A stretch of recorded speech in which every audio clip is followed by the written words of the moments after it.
नमस्कार। मेरा नाम है कार्तिकेय तिवारी। आपका स्वागत है हमारे चैनल अमित 1000 में। कहानी शुरू करने से पहले एक छोटी सी अपील। अगर आपने अब तक चैनल को सब्सक्राइब नहीं किया है तो ज़रूर कीजिए। नोटिफिकेशन ऑन रखिए ताकि हर नई कहानी सबसे पहले आप तक पहुंचे। अब चलते हैं आज की कहानी की ओर।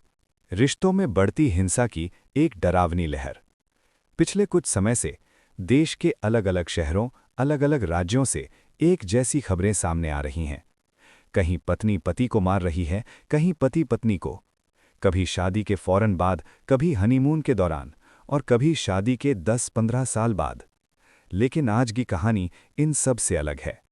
ये कहानी है एक ऐसे पति की जिसने तलाक तो दे दिया, लेकिन तलाक के बाद भी अपनी एक्स वाइफ को खुश नहीं देख पाया।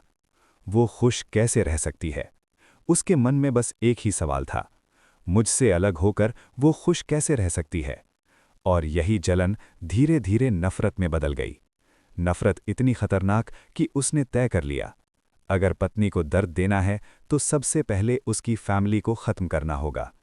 कहानी की शुरुआत श्रीशा। ये कहानी है श्रीशा की। हैदराबाद की रहने वाली, अच्छे परिवार से, पढ़ी लिखी, पेशे से डॉक्टर। पहली शादी असफल रही। एक बेटी हुई, लेकिन आपसी सहमति से तलाक हो गया। बेटी मां के साथ रहने लगी। पहले पति ने दूसरी शादी कर ली और अपनी जिंदगी में आगे बढ़ गया। दूसरी शादी और नई उम्मीद। श्रीशा की उम्र कम थी। माँ बाप ने दूसरी शादी का फैसला किया। 2018 में उसकी शादी हुई अजीत कुमार से। अजीत इंग्लैंड की एक आईटी कंपनी में काम करता था। बर्कशायर में रहता था। उसे पता था कि श्रीशा तलाकशुदा है और उसकी एक बेटी भी है। फिर भी उसने माँ बेटी दोनों को अपनाया। शादी हुई, सब खुश थे। खुशहाल जिंदगी में दरार। श्रीशा अपनी बेटी के साथ इंग्लैंड चली गई। दोनों नौकरी करते थे, जिंदगी ठीक चल रही थी। लेकिन 2021 के बाद अजीत कुमार बदलने लगा। अब उसे श्रीशा की बेटी खलने लगी। जिस बेटी को अपनाने की शर्त पर शादी की थी, अब वही उसे बोझ लगने लगी। झगड़े शुरू हुए, मारपीट तक बात पहुंच गई। एक बार तो उसने बच्ची का गला तक दबा दिया। पुलिस, तलाक और टूटा अहंकार। श्रीशा ने इंग्लैंड में पुलिस में शिकायत दर्ज कराई। फिर तलाक के लिए कोर्ट में अर्जी दी। यही बात अजीत कुमार को सबसे ज्यादा चुभ गई। उसका अहंकार टूट गया। मुझसे एक औरत तलाक कैसे ले सकती है? तलाक फाइनल हुआ। श्रीशा अपनी बेटी के साथ अपनी नौकरी, अपनी जिंदगी में आगे बढ़ गई। बदले की आग।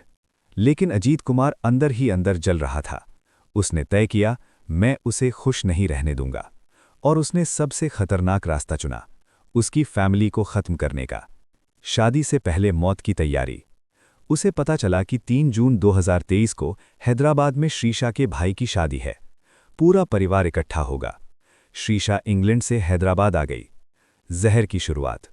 2 जून की रात घर में खाना बना, सब ने खाया। अगली सुबह सबको उल्टियां, चक्कर, कमजोरी। पहले लगा फूड पॉइजनिंग है, लेकिन यह सिलसिला बार बार दोहराने लगा। घर का खाना खाओ, बीमार पड़ जाओ। बाहर का खाना खाओ, ठीक रहो। पहली मौत। धीरे धीरे श्रीशा की मां उमा महेश्वरी सबसे ज्यादा बीमार रहने लगी और 5 जुलाई 2023 को अस्पताल में उनकी मौत हो गई। अब मामला संदेह से आगे बढ़ चुका था। सच का खुलासा। श्रीशा डॉक्टर थी। उसने खाने, पानी, मसालों के सैंपल लैब भेजे। रिपोर्ट आई, घर के हर मसाले में धीरे असर करने वाला स्लो पॉइजन मिला हुआ था। यही जहर धीरे धीरे पूरे परिवार को मार रहा था। बाहर का खाना भी जहरीला। पर कहानी यहीं नहीं रुकी।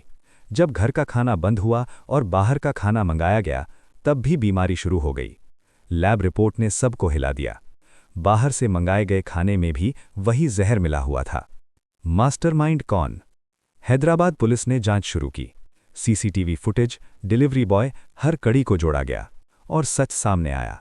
ये पूरी साजिश इंग्लैंड में बैठा अजीत कुमार रच रहा था। उसने डिलीवरी बॉय को पैसे दिए, खाने के डब्बे बदलवाए, मसालों में जहर मिलवाया, अपनी बहन की मदद से लैब से जहर मंगवाया। 5 बार मौत की कोशिश। ये पहली कोशिश नहीं थी। रोड एक्सीडेंट की साजिश, गलत इंजेक्शन देने की कोशिश, आग लगाकर मारने की योजना, कॉन्ट्रैक्ट किलर। चारों बार नाकाम। 5वीं बार जहर से हमला किया गया, जिसमें एक जान चली गई। गिरफ्तारी और आगे का रास्ता। भारत में 9 लोग गिरफ्तार हुए, जिसमें अजीत की बहन भी शामिल है। इंग्लैंड में ब्रिटिश पुलिस ने अजीत कुमार को गिरफ्तार किया। कोर्ट ने कहा, जो शख्स अपनी एक्स वाइफ और उसके पूरे परिवार को मारने की साजिश करे, वो समाज के लिए खतरनाक है। फिलहाल वो जेल में है, नवंबर में फैसला आना है।